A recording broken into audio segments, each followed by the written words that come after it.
a pot of beans that never fully emptied, cornbread baked hard enough to last the week, a hog that gave up every part of itself, down to the head and the feet, and none of it wasted. This was the real table in these mountains. Not what people picture when they hear the word poor, but a full, deliberate cuisine built on a wood stove and a hillside garden. 25 dishes the food industry spent the next 50 years trying to make us forget. Here's what the food industry doesn't want you to know.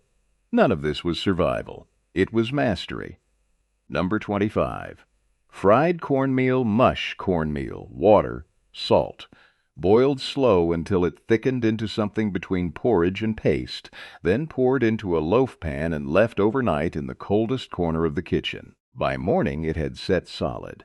Sliced thick, fried hard in bacon grease until the outside turned the color of a copper penny and the inside stayed soft as custard. In the coal fields of West Virginia in the 1930s, a pound of cornmeal cost 3 cents and stretched across 3 meals. Breakfast, dinner, sometimes supper, too, just with different names. Grandma just called it mush. She was right. Everything she knew was right. Number 24. Souse meat. Nothing from the hog was ever thrown away, and souse meat proved it. The head, the feet, the scraps too tough or too odd-shaped for anything else, boiled for hours until the meat fell loose from bone, packed into a loaf pan with the broth poured over top. It set overnight into a firm, jellied loaf, sliced thin and eaten cold on cornbread. In eastern Kentucky hog-killing season, nothing with a name was wasted, and souse meat was the proof of it. Today, a gourmet deli in a city that never met a hog slices something almost identical and calls it terrine. $16 a plate. Number 23. Fried green tomatoes before frost hit, the vine still held tomatoes that hadn't turned. Hard, green, sour, useless for eating raw. Nothing in that garden went unpicked before the cold came for it. Sliced thick, dredged in cornmeal, fried in bacon grease until the coating turned dark gold and the inside softened to something tart and warm. Appalachian gardens in the 1930s and 40s ran on this exact math. Every green tomato left on the vine at first frost was a green tomato wasted, and waste was the one thing a mountain family could not afford. This was not a garnish. This was dinner. Number 22. Corn-pone cornmeal, water, a pinch of salt, shaped by hand into an oval and dropped straight onto a hot greased skillet. No eggs, no milk, no leavening, because half the time there weren't any to spare. It baked into a dense, crackling crust outside with a dry, crumbling center that soaked up pot liquor, or buttermilk, like it was starving for it. Corn-pone predates cornbread as most people know it, and it fed sharecropper families across the Mississippi Delta and the Appalachian foothills through entire winters. A pound of cornmeal, 3 cents, 1933. It asked for nothing else. It gave back everything. Number 21. Milk, gravy, and biscuits, 1 strip of bacon, fried until the grease ran loose in the pan. Flour stirred in, browned, then whatever milk was left in the jug, poured over slow, stirred until it thickened into something pale and rich enough to lie about how little was actually in it. Poured hot over a split biscuit, it turned a single strip of bacon into breakfast for a family of 8. In coal camp kitchens through the 1930s, this was not a Sunday dish. This was every morning. Here's what the food industry doesn't want you to know. A family survived on fat, flour, and milk long before protein bars existed. Number 20. Hominy, lye corn, dried field corn, hard as gravel, dropped into a pot of water with wood ash lye stirred through it, the same lye used for making soap, measured with a knowledge that took generations to trust. The corn simmered for hours until the tough outer hull loosened and slipped free, and the kernels swelled soft, plump, and pale, ready to be rinsed clean of the lye and cooked down into something between a porridge and a stew. Nixtamalization is the word scientists eventually gave this process, and indigenous cooks across the Americas had understood its power for thousands of years before any Appalachian family adopted it. Treating corn with lye unlocks niacin that plain corn keeps locked away, chemically bound and useless to the human body. Communities that relied on untreated corn without this step suffered pellagra, a disease of cracked skin and failing minds caused by nothing more than a missing vitamin. Communities that made hominy did not. Appalachian families in the 1930s didn't need a laboratory to know this. They inherited the knowledge, mountain to mountain, kitchen to kitchen, from people who had figured it out long before anyone wrote it down in a nutrition journal. A pot of hominy fed a family for days, cost almost nothing beyond the corn already growing on the hillside, and quietly prevented a disease modern medicine didn't fully explain until the 20th century. That is not folklore. That is science, cooked in cast iron generations ahead of the people who eventually proved it. Number 19. Salt-risen bread, no yeast. No commercial leavening of any kind. Just cornmeal, milk, and potato left to sit in a warm spot near the stove for a full day, sometimes longer, until wild bacteria in the air and in the flour itself began to work, and the mixture rose on nothing but time and patience. The smell, while it fermented, was sharp, almost unpleasant, strong enough that some families kept the crock on the porch rather than in the kitchen. But baked into a loaf, it turned into something dense, faintly sour, and unlike any bread bought from a shelf, salt-rising bread was an Appalachian and Ozark specialty through the 1800s and well into the 1930s. Born entirely out of necessity, commercial yeast cost money and wasn't always available in the hollows, but a starter grown from potato water, and patience cost nothing but a warm windowsill. Every batch was slightly different, depending on the day's temperature and the particular bacteria living in that particular kitchen, which meant every family's bread carried something like a fingerprint. Here's what the food industry doesn't want you to know. This was wild fermentation, the same biological process bakeries now charge premium prices for under the word sourdough. Grandma had no starter jar with a name and no Instagram post about it. She just called it bread. She was right. Everything she knew was right, decades before anyone put a price tag on the process. Number 18. Fried fatback. Strico lean, a slab of salt-cured pork belly, striped through with lean meat and fat in equal measure, sliced thin and dropped straight into a dry skillet. No oil was needed because the fat itself was the oil. It rendered down slow, curling at the edges, turning a deep amber brown while the kitchen filled with a smell that meant one thing to every child raised in these mountains.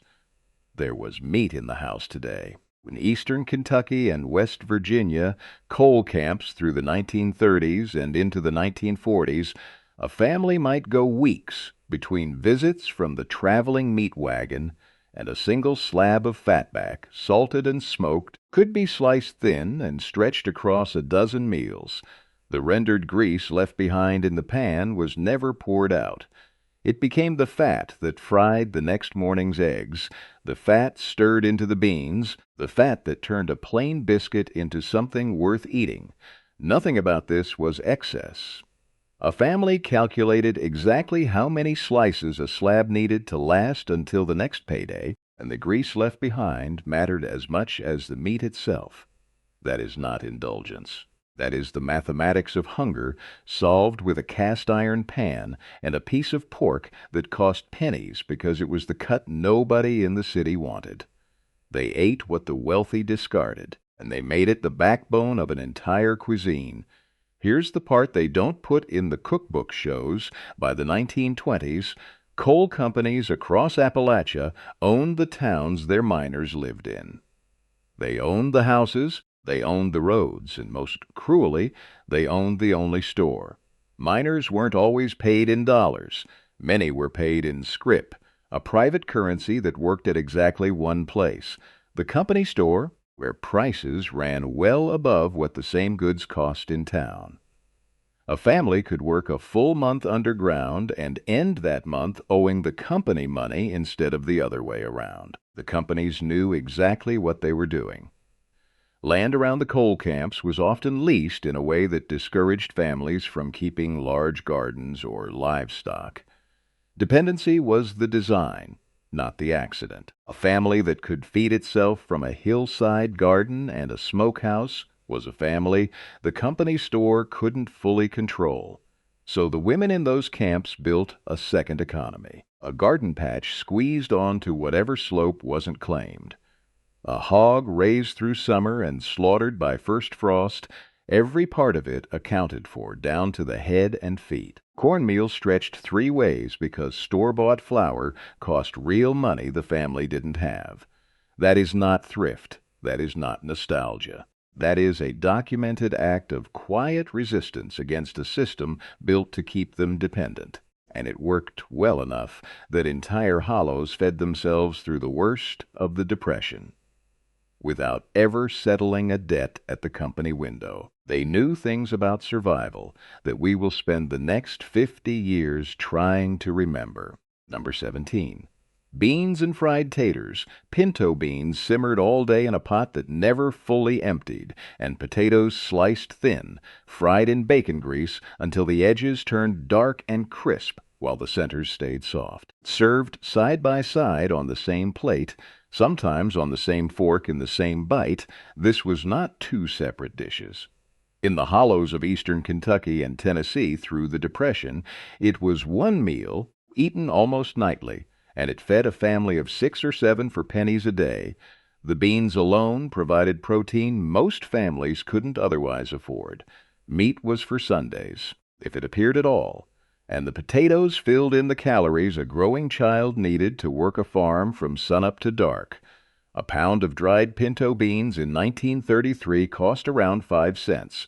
A sack of potatoes, grown in the family's own garden, cost nothing but labor already being spent. This was not poverty food in the way it gets remembered on television. Nutritionists decades later would confirm that beans and potatoes together form a nearly complete protein profile, each one supplying the amino acids the other lacks. Nobody in that kitchen had heard the phrase complementary protein.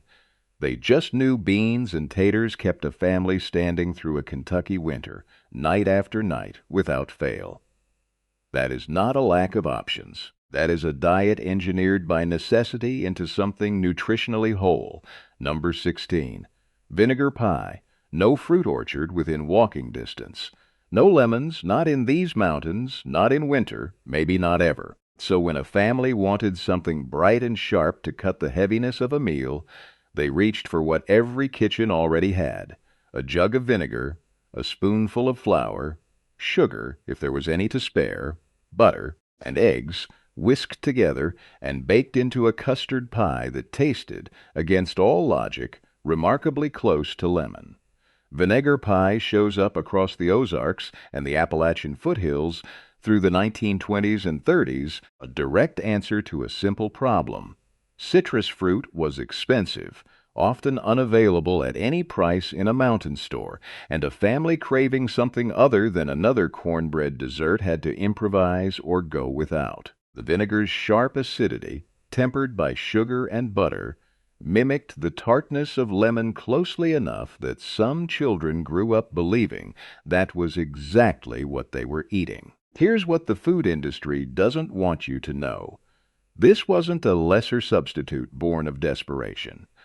It was a genuine feat of kitchen chemistry, solving a flavor problem with pure ingenuity instead of money. This was not a poor woman's lemon pie. This was a mountain woman's proof that a locked pantry door never once stopped her from putting something worth savoring on the table. Number 15.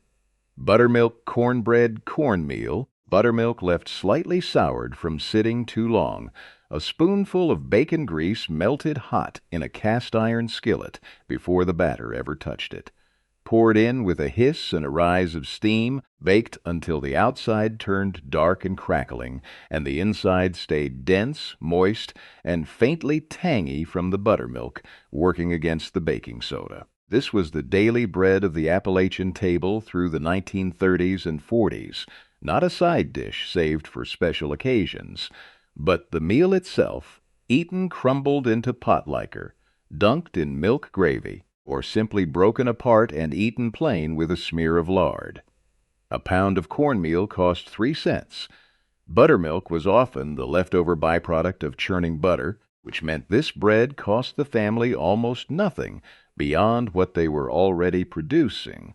The searing hot cast iron skillet mattered as much as the ingredients. Preheating it with grease before the batter went in created a crust that held its shape and its crunch for hours, which meant cornbread baked in the morning could still be eaten, unspoiled and satisfying, well into the evening. That is not a coincidence of technique. That is generations of women solving a food storage problem with nothing but iron and fire, decades before anyone sold a product promising to keep bread fresh. Number 14. Chow chow relish. At the end of the growing season, the garden held everything and nothing at once. The last green tomatoes, cabbage heads too small to bother with alone, peppers, onions, whatever refused to ripen before frost. Rather than let any of it rot in the field, it was all chopped fine, packed into jars with vinegar, sugar, and mustard seed, and put up for the winter as chow chow, a relish sharp enough to wake up a plate of beans that had been the same beans for weeks. Appalachian and Southern families canned chow chow through the 1930s and 40s as the final act of the growing season, a way of taking every scrap the garden hadn't fully finished and converting it into something that would last through the coldest months without spoiling. A single batch, put up in a dozen jars, could season meals clear into spring. This was not a garnish invented for flavor's sake. It was inventory management performed with a knife and a canning kettle, and it meant that nothing planted in April went to waste in October. That is not progress, what came after. The sealed jar bought off a store shelf, identical every time, flavorless by comparison. That is a specific kind of loss. The loss of a relish that tasted different every single year, depending on exactly what the garden had given and what it hadn't. Modern nutrition science eventually caught up to what these kitchens already knew. Researchers studying heirloom and homegrown produce through the late 20th century began documenting something uncomfortable for the industrial food system. Vegetables and greens grown in small, diverse home gardens, the exact kind planted on Appalachian hillsides for generations, consistently tested higher in minerals like iron, calcium, and magnesium than mass-produced commercial vegetables bred primarily for shelf life and shipping durability, not nutrition. The reason wasn't mysterious once researchers looked closely. Commercial agriculture optimized for yield and appearance, often at the direct cost of nutrient density. Soil depleted by repeated single-crop planting produced vegetables with less to offer, even when they looked identical on a supermarket shelf. A garden rotated year to year, fed by its own compost and the remains of last season's harvest, kept giving back what industrial farmland slowly stopped providing. The women who tended these hillside gardens never ran a controlled study. They didn't need to. They rotated crops because the soil told them to, saved seed from the plants that thrived, and fed their families on greens and vegetables that a laboratory would confirm, decades later, were measurably richer than what most Americans eat today. That is not progress. That is a nutritional inheritance we sold off for convenience, and it took modern science 50 years and a soil sample to admit what a mountain woman already understood standing barefoot in her own garden. Number 13. Wilted lettuce with hot bacon grease. The first tender leaf lettuce of spring, picked before it had a chance to bolt bitter in the summer heat, torn by hand into a bowl. No dressing bottle, no oil poured cold from a cruet. Instead, bacon grease straight from the skillet, still spitting hot, poured directly over the leaves until they wilted and softened, turning from crisp green to something silky, glossy, and rich with smoke. This was the only salad most Appalachian families ate through the 1930s and 40s, and it appeared almost exclusively in spring. the short window between the last frost and the point when lettuce turned tough and bitter in the summer sun. A splash of vinegar sometimes went in alongside the grease, along with a few chopped scallions if the garden had them ready. Nothing about it was fancy. Everything about it was precisely timed to a season that didn't wait for anyone. Here's what the food industry doesn't want you to know. Hot bacon dressing is now sold in bottles for $6 a jar in specialty grocery aisles, marketed as a rustic gourmet touch for restaurant salads. It didn't start as a technique. It started as a woman refusing to let good grease go to waste while good lettuce sat waiting in the garden. This was not a recipe. This was two ingredients meeting at exactly the right moment, because nothing in that kitchen was allowed to wait for a better use. Number 12. Molasses egg bread cornmeal batter enriched with an egg when the hens were laying well, sweetened not with sugar, but with sorghum molasses, thick and dark and pressed from cane grown on a hillside plot the family tended themselves, baked in a hot skillet until the top turned a deep mahogany brown. It came out denser than plain cornbread and edged with a bittersweet flavor no white sugar could replicate. Sorghum served as both sweetener and, in many mountain communities, a form of currency. Traded jar for jar with neighbors for goods a family didn't grow themselves. Molasses egg bread appeared on Appalachian tables through the 1930s, specifically when eggs were plentiful, which meant it doubled as a small celebration, disguised as an ordinary meal, marking a good week from the hens without ever announcing it as anything special. Nutritionally, sorghum molasses carried iron and B vitamins in concentrations far beyond refined white sugar, which meant that even this modest sweetened bread was quietly delivering nutrients a store-bought dessert never could. A family reaching for molasses, instead of sugar, wasn't settling for less. They were choosing, whether they framed it that way or not, the more nourishing option, because it happened to also be the one growing on their own hillside. That is not a compromise. That is a family feeding itself better than the store ever could have. Number 11. Creasy greens with cornbread creasy greens, a wild, peppery relative of watercress, pushed up through the cold ground before almost anything else each spring, sometimes poking through a late frost. Families walked the fence lines and creek banks, gathering them by the basketful, boiled down with a piece of fatback until the sharp bite mellowed into something rich and savory, served over crumbled cornbread with the pot liquor soaking in underneath. In the Appalachian foothills of Tennessee, Virginia, and the Carolinas, creasy greens marked the true end of the hungry season, the stretch late each winter when the smokehouse ran thin and the garden hadn't started producing yet. A family that had made it to creasy green season had made it through the hardest part of the year, and the meal carried that weight, even if nobody said it out loud. The greens themselves were free, growing wild for anyone willing to walk the land and know exactly what they were looking at. Creasy greens have toxic lookalikes, and telling them apart required real, inherited botanical knowledge, not desperation guesswork. That is a skill passed mother to daughter that modern grocery shopping made entirely unnecessary and, in the process, entirely forgotten. They knew things about identifying what the land offered for free that we will spend the next 50 years trying to remember, if we remember it at all. Number 10. Fried rabbit, a rabbit trapped along the fence line or shot with a single .22 shell, dressed out at the kitchen table, cut into pieces small enough for a skillet. Dredged in flour seasoned with black pepper, fried in lard until the crust turned deep gold and the meat inside stayed tender, lean, and mild, closer to chicken than most people expect. Rabbit was free protein in a household economy where store-bought meat was often out of reach entirely. Through the 1930s and 40s, Appalachian families relied on small game trapping as a routine part of feeding themselves, not an occasional novelty.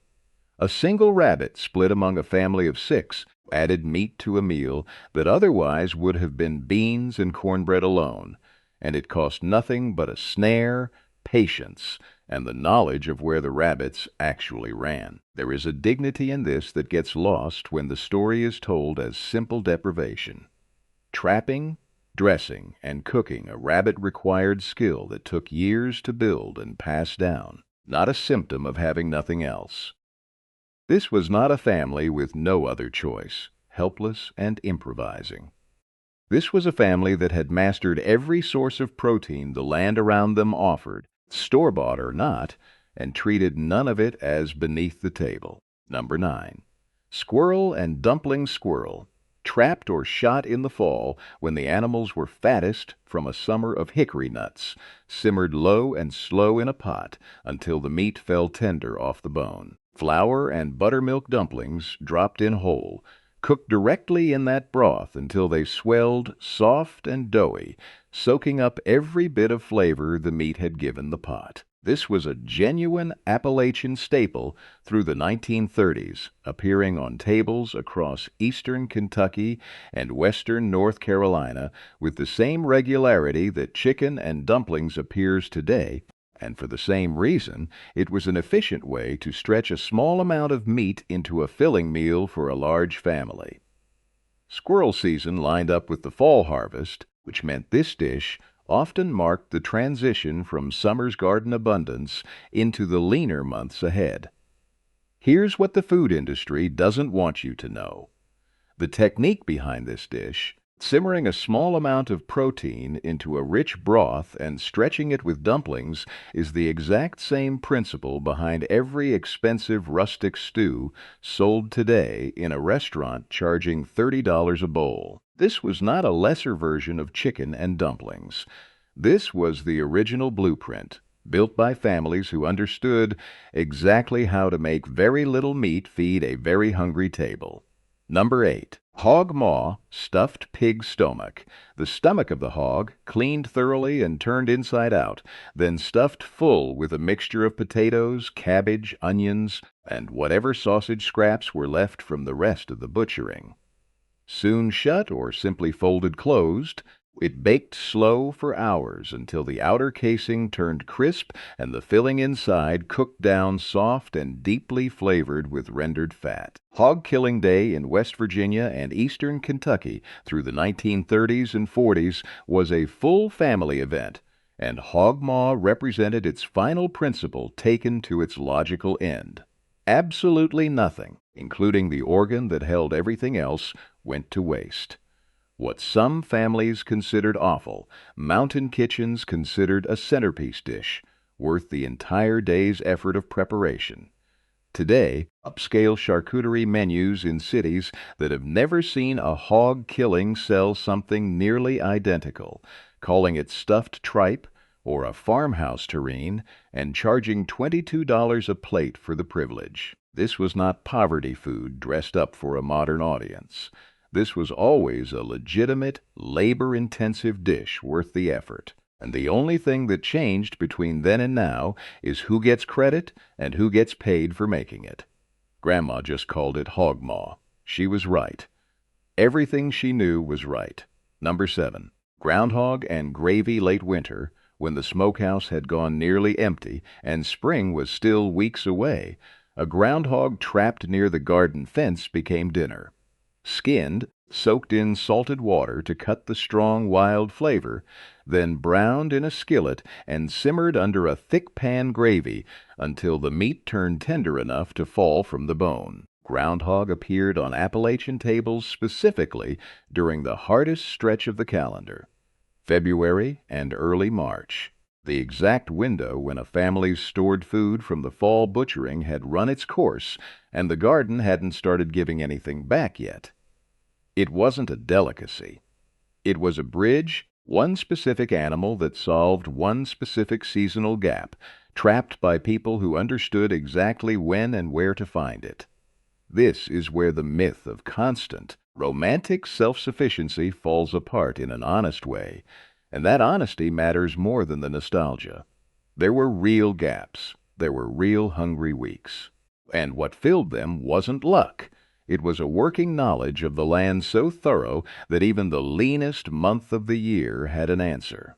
That is not desperation without a plan. That is a family that had already mapped out exactly how they would survive the gap, long before the gap ever arrived. Number 6. Cracklin' cornbread hog-killing season left behind more than meat. The skin, rendered down slow in a black kettle over an open fire, curled and crisped into cracklings, small, hard, intensely savory bits of pure rendered pork skin, salty and rich enough to change anything they touched, folded straight into a batch of cornmeal batter and baked in a scalding hot skillet. They turned plain cornbread into something entirely different, studded through with pockets of crackling fat that popped and crunched against the dense, moist crumb. In western North Carolina and the coal fields of eastern Kentucky, hog-killing day in the 1930s produced cracklings as a direct byproduct, and no kitchen let them go to waste sitting in a bowl. Folded into cornbread, they stretched the value of the hog even further than the meat itself already had, turning a scrap ordinarily discarded into the most memorable bite of the entire dish. Here's what the food industry doesn't want you to know. Cracklin' cornbread's basic principle, rendering fat into crisp, savory bits and folding them into a starch, is the exact same idea behind duck fat cracklings served today at farm-to-table restaurants for $15 a small plate. This was not a rough, unrefined version of a refined idea. This was the original, born in a kitchen that couldn't afford to let a single scrap of that hog go into the trash, decades before a chef in a city put a fancy name on the exact same technique.